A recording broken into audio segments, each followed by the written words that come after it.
Welcome to the back of the ute. We're on what I class as the Kirkby's farm. So this is Justin and Lorroi. One of my first videos I ever put together was in the shed over there with one of the northern slopes. Yes. So I'm here and I've just been shown around, and so I thought I'd just get both of them in the back of the ute so we can have a bit of a yarn. So welcome to your back of the ute. Thank you, Tamsin. Thanks, Tamsin. And what I would like to know first off is, when did the regenerative journey start with the whole multi-species and your sheep as well? We started pasture cropping, colony-sized pasture cropping, when we first bought the farm, which was in about 2004, 5. Not long after that, I saw a YouTube video called Undercover Farmers, which was Ray Archuleta had done. And in that, there was Gabe Brown was in there right at the end, and it was just intrigued me how they were planting these more so single species, but to a degree multi-species, in their lay crops for their corn and soybeans. And I thought, well, that sounds like a really sensible thing to do, because it was affecting the ground temperature, so it was nowhere near as hotter, but the crops were yielding quite well, and they were reducing all their chemical inputs and fertiliser. And I said, well, that sounds like it's a really smart thing to do. So that was probably in about, I think that video came out in 2010 or 11, and at that point we went from single species sort of pasture cropping to the multi-species. Was that particularly for the cropping then? So, but you hadn't seen anything to do with the pasture? No, nothing in the pasture. I just saw that what they were doing in a cropping sense had to apply to a pasture system, and has, it turns out. Instead of growing a corn soybean crop, we're growing pasture, and in the lay of that, in the dormant time, we're putting an annual multi-species crop into it to build the soil and help and we can graze it. And I know now, since we've seen read Gabe's book, that that's a big part of the whole system, is bringing livestock back into it and making them graze it, which helps that nutrient cycling, which we already had because we were already sort of livestock based anyway. So Lorroi, with the sheep, was that sort of, were you following your heart more with that livestock side of things, with the Dorper sheep, like introducing them or getting involved with them? Yeah, I suppose I'm originally from Burke, so off a big sheep property, but merinos. But we just, with our system, the sheep really work well. Also, I'm a vet and do artificial breeding in sheep, so when we saw Dorpers in South Africa, it was quite easy to bring them and incorporate them into our system, because we could multiply them by doing embryo transfer and artificial breeding. So, but they're very easy and they just fit into the whole system really well. And did you know about the multi-species pasture cropping then? Oh no, it was really only about when we had been already sort of on our regen journey. It wasn't really called that back then though. We were sort of doing it more, I suppose, to start with because of financial restraints, and we wanted to do things differently. We really wanted to do things differently. We didn't want to end up using chemicals or fertiliser. We thought there had to be a different way. So and the sheep were quite easy then to go into that whole system, because Dorpers, you don't need to use chemicals on them. They're a very easy sheep, so everything tended to work really well together. And do you still mineral supplement them in any way? Yeah, we try to keep a dry lick out all the time. We used to make our own. Time constraints, labour constraints. We've tried a few different ones, and we make sure that there's something there all the time. So in the winter time, we've got one that's more based on that sort of dry feed availability. In the summertime, when we've got green grass, we'll swap it across to one that's more designed for that. They'll let you know if they need anything, because they either eat it or they don't. So right. Pretty much. We've thought about free choice supplements and stuff, because we know people that do it, but it's just very fiddly and time consuming, and we've got busy lifestyle, so we just it's easier to go and buy it pre-made. And we're using the dry lick for the cattle to introduce the Pregatis, which is a summer legume, and they can actually take it through the dry lick, and because it's hard seeded, it won't germinate until it comes out the other end. So that's been good, because we can introduce a summer legume into our native grass country that we can't get near with machinery. So they're doing better then with the diversity in their pasture? Oh, definitely. We've seen We've pretty much seen it increase probably in fertility, in the health. Dorpers are pretty healthy anyway, but we have seen by using the multi-species pastures, the sheep are just doing better. They're putting more weight on, which in the whole grand scheme of things, their whole body is working better, so fertility improves, along with because of increased nutrition that they're getting, nutrient density, I suppose. Yeah. So I saw some of those drought photos where there's the dust storm in the background, and yet your sheep look pristine, really. I mean, obviously you then did have to supplement, didn't Yes. you? Yeah. But you were also using what was around you as well. Can you explain a bit more about that, what you were putting together? So through the drought, we're aware of those sort of early decisions that you need to make, and it's funny, people say the drought was tough, but we learnt a lot of things that we know that we will do sooner next time. But we destocked and we created sacrifice paddocks, and so we tried to maintain grain cover and things like that on the farm so that we knew that we would recover quickly.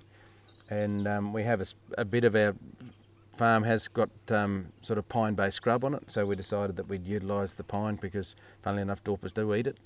And so we were cutting timber for them, so we'll Kurrajong and pine trees, and then we're supplementing them with a sort of very poor quality grain and a syrup, ethanol syrup, which is a bit like molasses, and that they actually did really well on it. And so we weaned early. We weaned lambs, much the same as people wean calves, down to sort of very, very small weights.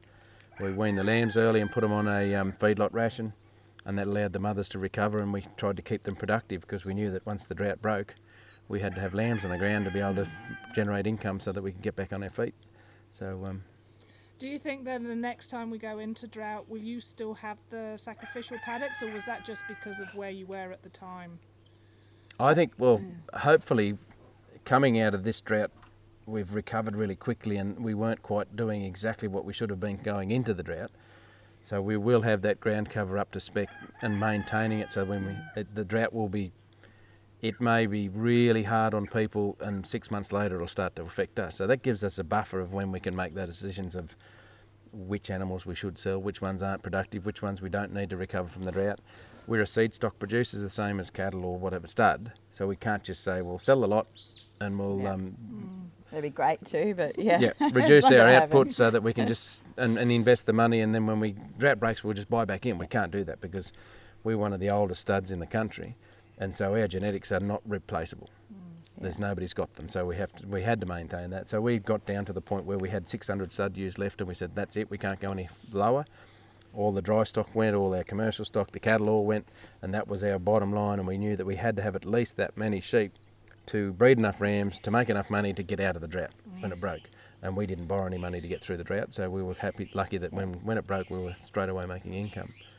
So I think our main aim now is to get the resilience in those paddocks and resilience in our farm. So, yeah, as Justo said, it takes us, it's a longer time. The drought has to be pretty severe then to impact us.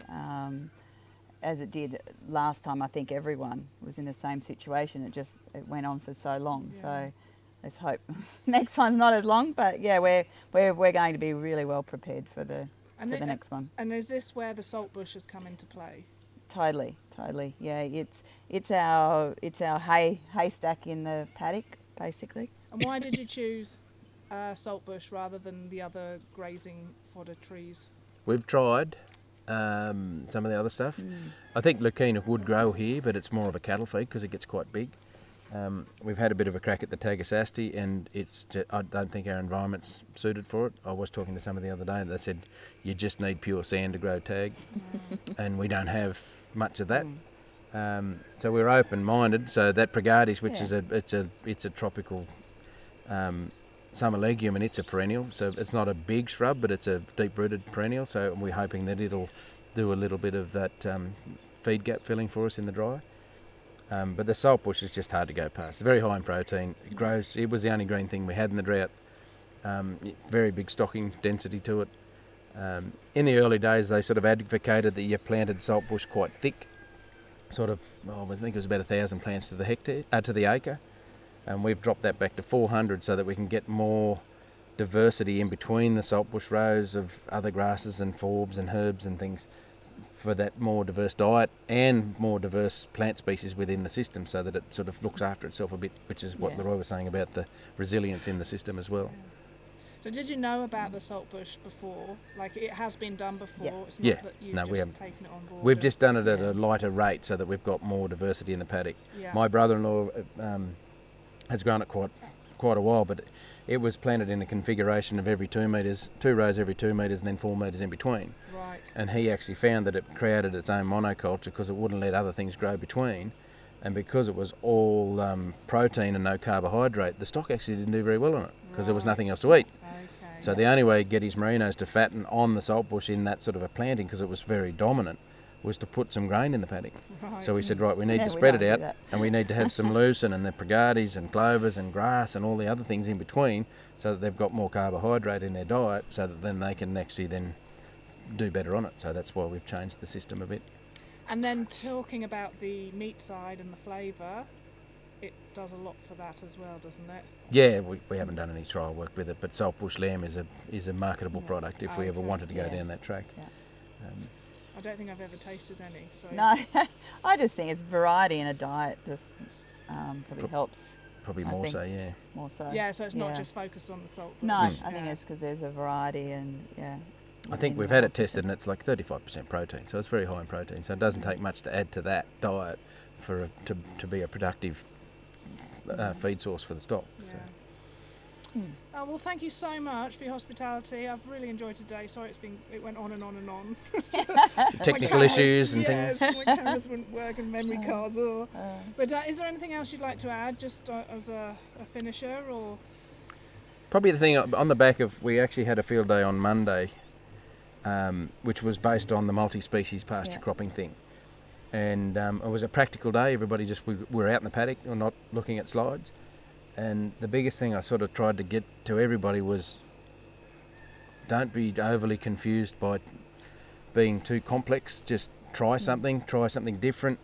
Don't think that if somebody says you can't do it, doesn't mean you can't just have a crack at it. And if you want to do a multi-species, plant 2 things. If you can get 3, plant 3. If you can get 4, plant 4. Try and get the different families. Try and get the grasses, legumes, just mix it up. Try it in a paddock. Doesn't work. Try not to spend too much money, so that if it doesn't work, you're not going, oh, that costs a lot and I got nothing out of it. It's not an instant fix. You have to work. Like, it took us years to get our soils to switch across from that old chemical-based drug system that they were addicted to it.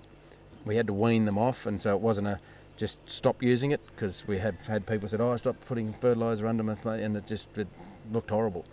We sort of weaned ourselves off. So those sort of things, it's probably a takeaway, is just have a crack, be mindful of it's not a silver bullet, but open the mind up, change your mindset, don't think of weeds as weeds, and just have a go at it. Yeah, great advice, thank you. Yeah. Well, anyway, thank you very much for being in the back of your ute. And Pleasure. yeah, Excellent. have had a Thank great you. day. Thanks for coming. Excellent. Good job. Thanks, Zoe, for your contribution. Yes. Head I'm jammed up there. It's a sleeping. wonder she didn't really start rattling. Was the red dot still on? Yes. Beautiful. I think we might have had lift off there.